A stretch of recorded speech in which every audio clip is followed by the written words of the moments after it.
জয় জগন্নাথ। চলে এসেছি আমরা রথের মেলায়। আর এই দেখুন সামনে বসে রয়েছেন রথের মধ্যে মহাপ্রভু জগন্নাথ এবং বলরাম দেব এবং সুভদ্রা মহারানী।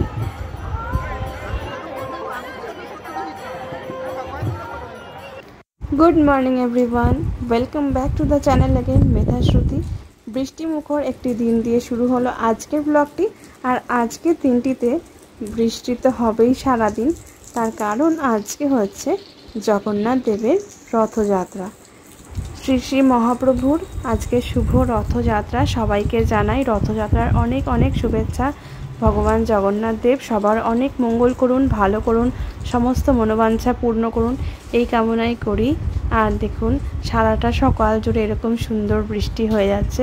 দিনটি অত্যন্ত পবিত্র এবং অত্যন্ত সুন্দর একটা ওয়েদার, ঠান্ডা ঠান্ডা বেশ। আর এখন বৃষ্টির জন্য না গাছে কত ফুল ধরেছে দেখুন, সমস্ত গাছে ফুল ধরেছে। আর পুরো কালো হয়ে, আকাশ কালো হয়ে বৃষ্টি হচ্ছে।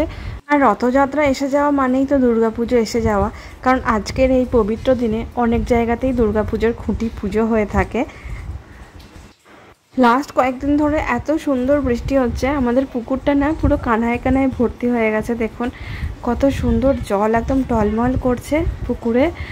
আর আজকের দিনটাতে আমরা যাব হচ্ছে রথের মেলায়, সন্ধেবেলা।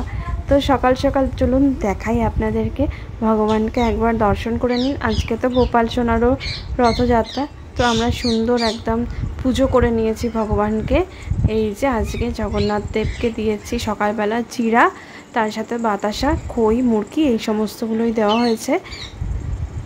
ভগবানকে পুজো করে নেওয়া হয়েছে। আর তার সাথে অবশ্যই গোটা ফলও দেওয়া হয়েছিল, যেমন হচ্ছে আম।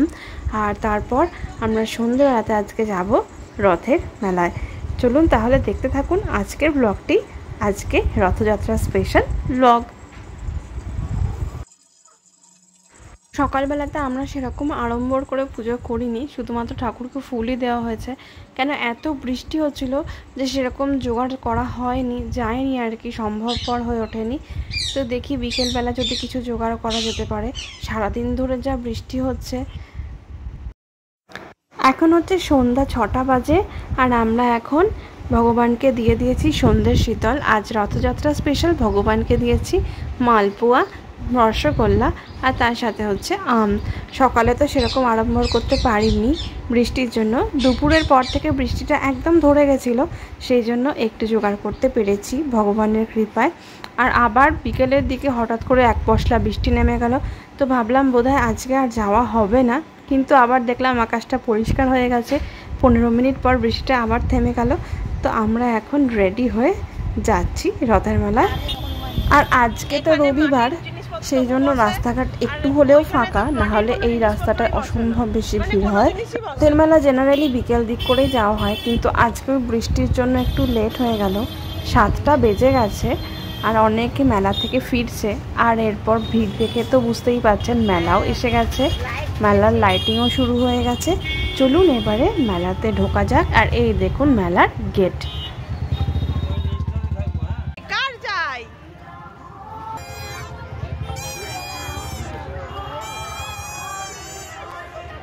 চলে এসেছি মেলায়। আর মেলায় ঢুকেই এরকম দুপাশারি দোকান দিয়ে আমাদের স্বাগতম জানালো মেলা।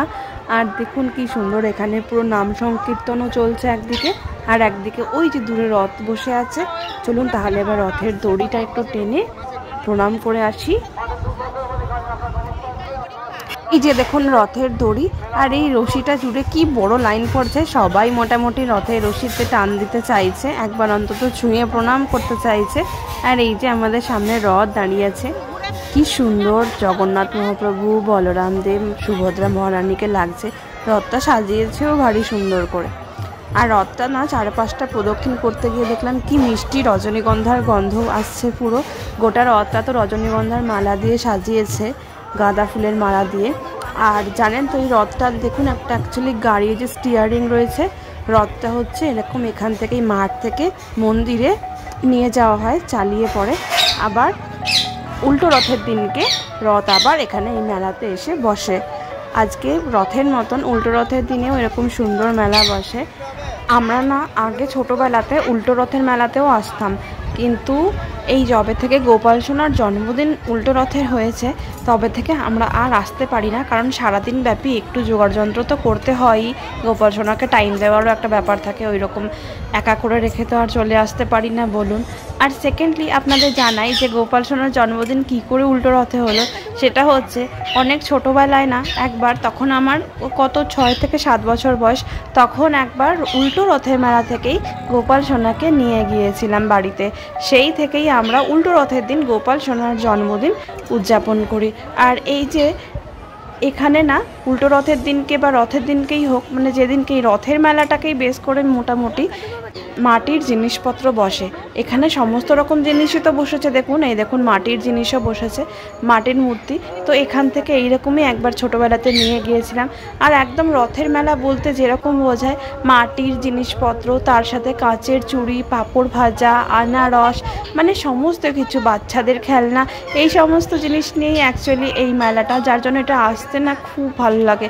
আর এই বছর আমরা এই মহাবীরজির মূর্তিটা কিনেছিলাম রথের মেলা থেকে। একবার দেখাতেই পছন্দ হয়ে গেছিলো, এত সুন্দর দেখতে।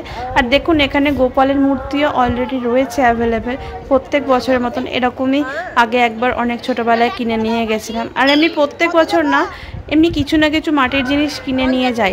ধরুন কখনো মাটির ভাঁড়, না হলে হচ্ছে একটা রুই মাছ, না হলে ছোট ছোট শো পিস, মাটির কিছু না কিছু জিনিসপত্র কিন্তু এখান থেকে নিয়ে যাই। তো এই হচ্ছে মেলা।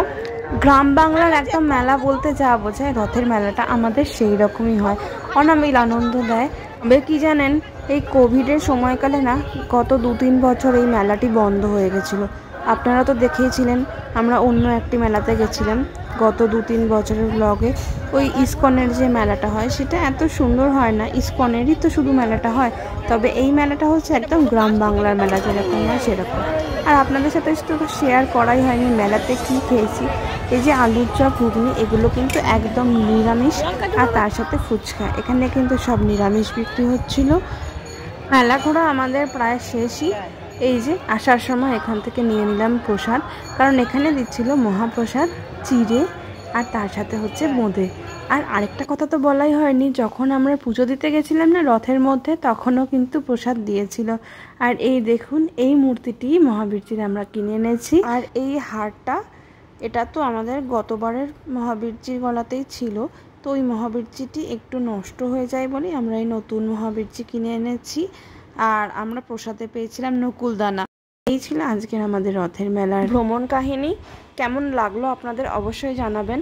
আর এইখানে আমি কিছু স্টিল পিকচার দিয়ে দিলাম জগন্নাথ দেবের রথযাত্রার। ভালো লাগলে please do like, comment, share and do subscribe. Follow us on Facebook, Instagram and on threads. সবাই খুব ভালো থাকবেন, দেখা হবে খুব শিগগিরই আরেকটা নতুন ভিডিওতে। আর আপনি যদি আমার চ্যানেলে নতুন হয়ে থাকে তাহলে পাশে থাকা বেল আইকনটা প্রেস করে অন করে রাখবেন ফর নোটিফিকেশন।